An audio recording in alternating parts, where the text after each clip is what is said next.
दुनिया उन्हें आधुनिक विज्ञान का भगवान मानती है। लेकिन क्या होगा अगर मैं आपसे कहूं कि जिस चेहरे को आप जानते हैं वह सिर्फ एक मुखौटा था। 1905 का वो साल जब दुनिया को नए सिद्धांत मिले, लेकिन इन कागजों के पीछे एक और गुमनाम नाम था, मिलेवा मैरिक, अल्बर्ट की पहली पत्नी, जो शायद उनके शोध की असली साझीदार थी। मगर घर की चार दीवारी में आइंस्टीन एक महान वैज्ञानिक नहीं, बल्कि एक बेहद सख्त मालिक थे। उनकी शर्तें किसी भी इंसान को झकझोर सकती हैं। पत्नी को 3 वक्त का खाना कमरे में देना होगा, पर साथ बैठने की इजाजत नहीं थी। जब वो चुप रहने को कहें तो उसे तुरंत खामोश होना होगा। ये रिश्ता प्यार से नहीं, बल्कि खौफनाक शर्तों से बंधा था। इस बेरुखी का सबसे गहरा घाव उनके बेटों पर लगा।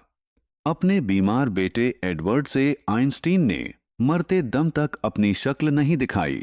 एक निजी खत में उन्होंने यहां तक लिख दिया कि अगर उन्हें पहले पता होता तो वो एडवर्ड को पैदा ही नहीं होने देते।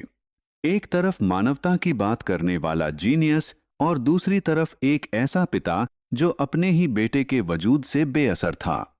रहस्य और भी गहरे हैं। आइंस्टीन की जिंदगी में एक रशियन जासूस थी, मार्गरीटा।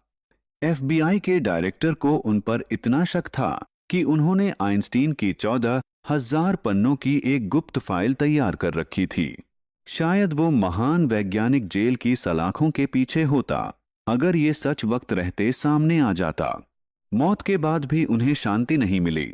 उनकी आखिरी इच्छा के खिलाफ उनका दिमाग चुरा लिया गया और टुकड़ों में बांट दिया गया। आज वो दिमाग म्यूजियम के कांच के पीछे कैद है। अल्बर्ट आइंस्टीन एक ऐसा मन जिसने ब्रह्मांड के रहस्य तो सुलझा लिए, लेकिन अपनी ही जिंदगी की उलझनों में हमेशा के लिए हार गया। असली सवाल ये है, क्या उनकी खोजें उनके चरित्र के इन अंधेरों को ढक सकती हैं?